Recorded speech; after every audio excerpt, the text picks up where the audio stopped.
folks, welcome back to my channel. If you're new here, welcome. My name is Natasha and I do book things here. Today's video is another installment in my Stephen King Sunday where I am reading King chronologically and talking about them every so odd Sunday. This review actually is the one that made me pause because I didn't know how to approach it. The book that we're going to be talking about today is Stephen King's Night Shift. This is a collection of short stories and there are 20 short stories in this, and so I put off doing this video for a while because I wasn't sure how I was going to review fun facts, talk about each short story in a way that wasn't going to be 17 hours long. So I definitely could go into more detail for each of these stories and fun facts regarding each story. I think I'm just going to give you guys an overall view of what this collection holds, a few fun facts about the actual book itself like I do, and then I'll get into my own personal review and opinions. So I'm going to change it up a little bit. Normally I get started with a summary of the book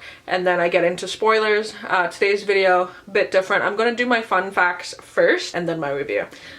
So if you don't want to know what any of the short stories in this are about and you want to be free of any spoilers at all, then this might not be the video for you. I'm not going to spoil specifics, but I am going to say what the short stories are about, which a lot of the times in short stories can kind of ruin them because they're not long. So Night Shift was published in 1978. A lot of the short stories that he pulled from this were actually ones that he wrote earlier on in his career and submitted to magazines. So some was written in like 1969 when he was 22, and you get to sort of realize as you're reading this the ones that he snuck in as sci-fi but actually are more like horror and stuff, which is really fun. So at this point, he was still in contract with Doubleday Publishing, and so they came to him and said, hey, buddy, like, we need a book from you.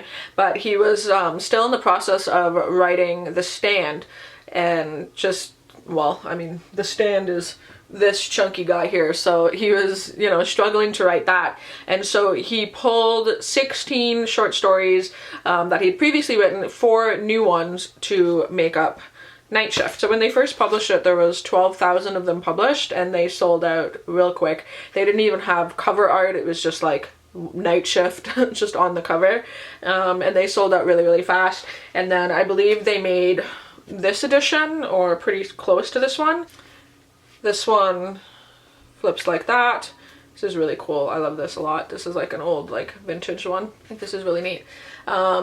This is based off one of the stories in there. If you want to know what that is, then keep watching. But yeah, so he was still sort of in contract with them, and Night Shift itself has spawned, I believe, 6 movies, or 6 of the stories in this has spawned movies, a lot of TV shows as well. And it came this point in my reading and watching along with Stephen King that I'm like, this, if I were to watch every adaptation that this has made, it'd be years before I'm able to read the next book, you know what I mean? So just know that there's a shit ton of Stephen King adaptations, and I'm positive there's got to be somebody on YouTube who has watched them all and reviewed them all, but it's not going to be this guy. But yeah, that's a little bit of fun facts. There's not too many, as I said, as you get into more and more of his like different work.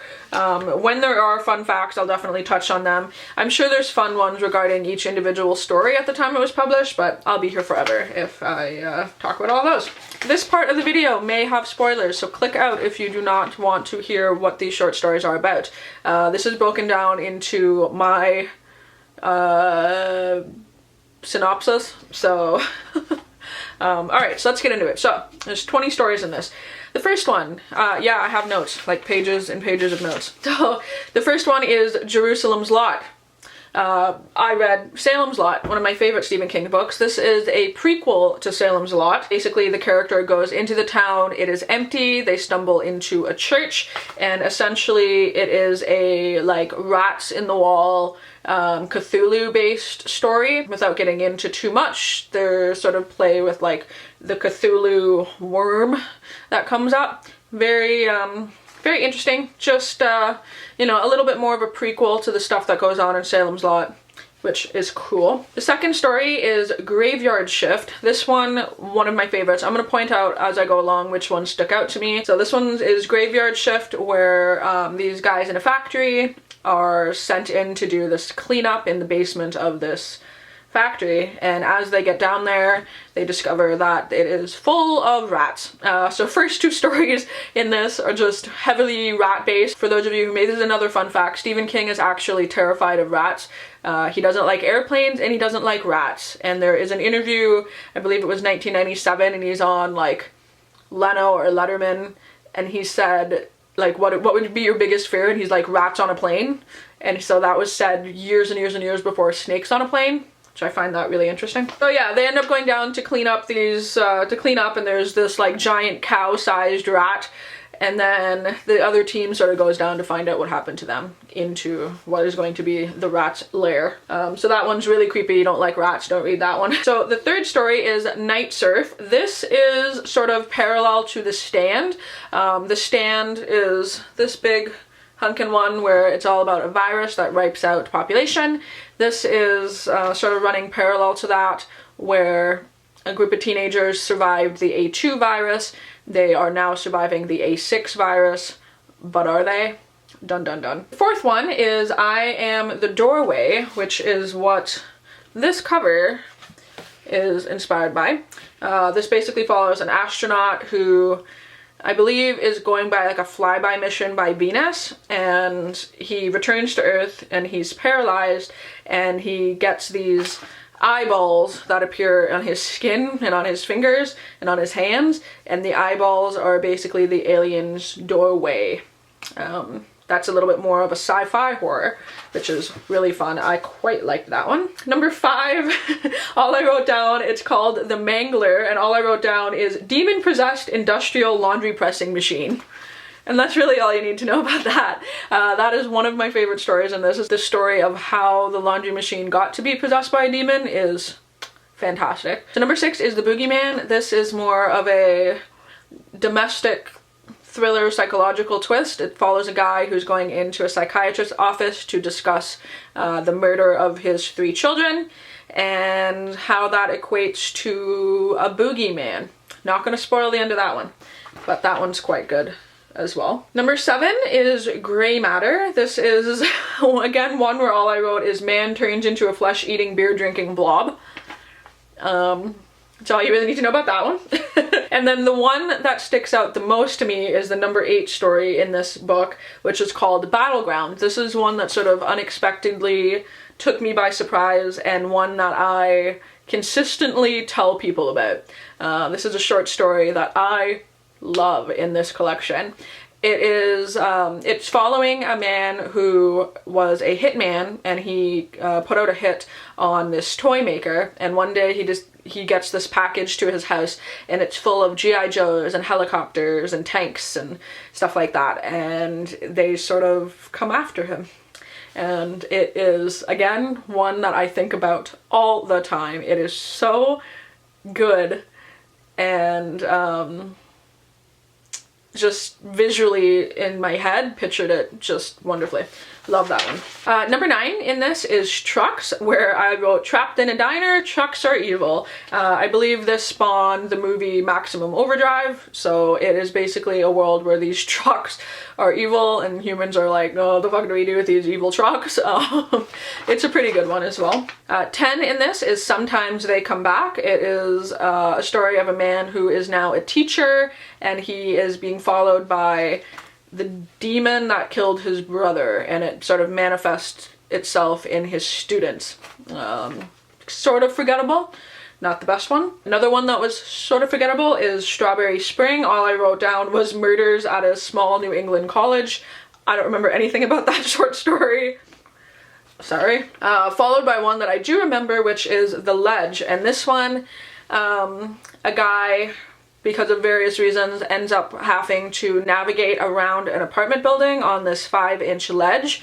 Otherwise, he falls off the building and he dies, or whatever. In that, he encounters this evil pigeon. It's pretty great. And there is a nice twist at the end as to why he is on that ledge. So that one's really good. Number 13 is The Lawnmower Man. Now, this one I literally cannot describe to you. So I literally had to screen cap what this one says. So it says here, Guy hires Pastoral Greenery and Outdoor Services Inc. to cut his lawn. Yet a mystery surrounding the service is that no one has ever seen the person who owns and runs the enterprise. He decides to find out the identity of the mysterious lawnmower man. In the earliest hour of the morning, he discovers the strange and horrible truth. The serviceman is not a service man at all, but rather an interdimensional being that takes forms of a symbiotic organism, a machine that mows the lawn by itself, while a strange naked man follows behind the mower eating the grass. Yeah. And then what happens from that? So I read this, and this was one that I read and I went, what the fuck? What is this? That's a wild ride. That's one in here that I remember, and I keep telling people, like, read The Lawnmower Man, because it's just insane. Number 14 is Quitters Inc. This one is kind of subtle, but really nice. And I had to read it twice to fully get it. Basically, this guy wants to quit smoking, and so his friend said, hey, sign up to this company called Quitters Inc. Basically, it's this cult-like organization where they punish you every time you smoke. The first one is like a slap on the wrist. By the 10th one, they're putting a gun to your head.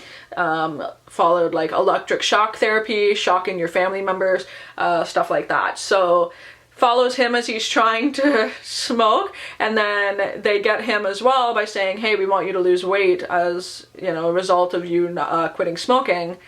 If you don't lose this amount of weight by this time, things happen. Number 15 is I Know What You Need.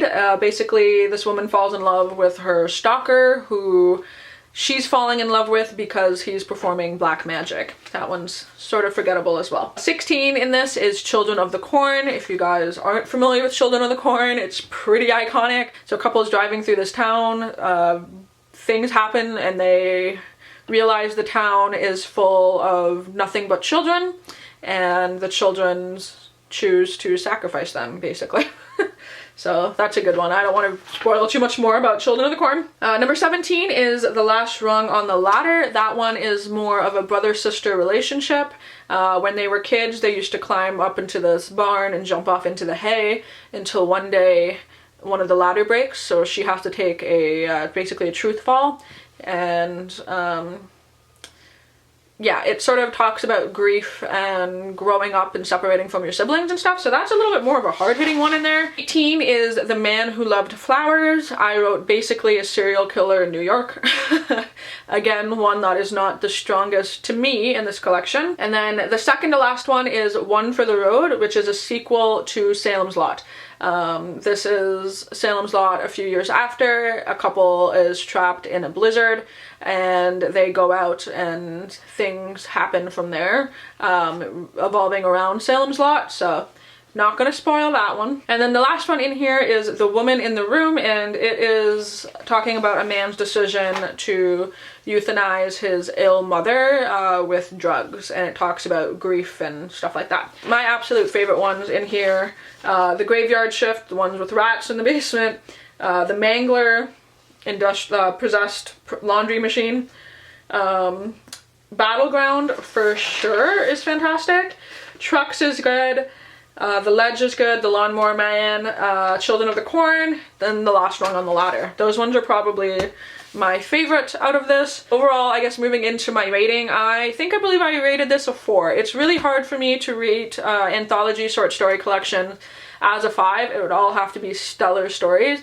and there's some in here, like, even as I'm, you know, going back and writing stuff down about them, I completely forgot what they were about. I had to go Google it and remember what I read. That's something that I'm not too fond of, like with short story collections, is you get the ones you really like, you get the ones that you really don't like. But overall, this is a book that I recommend to everybody who wants to start reading Stephen King. Read his short story collections. It gets a little flavor of what his work is like, and then from there you can move on to his longer work, or you can sort of realize that the things about his shorter stuff that you like that can be reflected in some of his longer stuff, because there's a lot of good ideas. There's so many good ideas in here, and a lot of these you can see in his longer stuff, right? So this is one that I highly suggest to every single person who wants to read King and doesn't know where to start.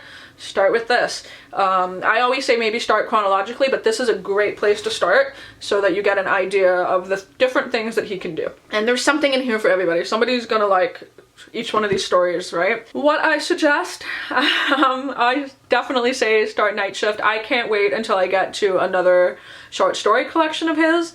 I did finish Different Seasons, which was more of like 4 novellas, but I can't wait to get back into the quick, easily digestible stuff. It's a lot of fun. Is my review fun facts, I guess, of Night Shift. I do hope you guys understand that I couldn't go too much into detail about each thing. 1, without massive amounts of spoilers, and 2, without this video being forever long. Let me know in the comments down below if you've read Night Shift, if you're going to. I would really like it if you guys read this one and we can talk about some of these short stories because they're a lot of fun. And yeah, I do hope you guys enjoy this video, and until my next one, I will talk to all you soon. Bye!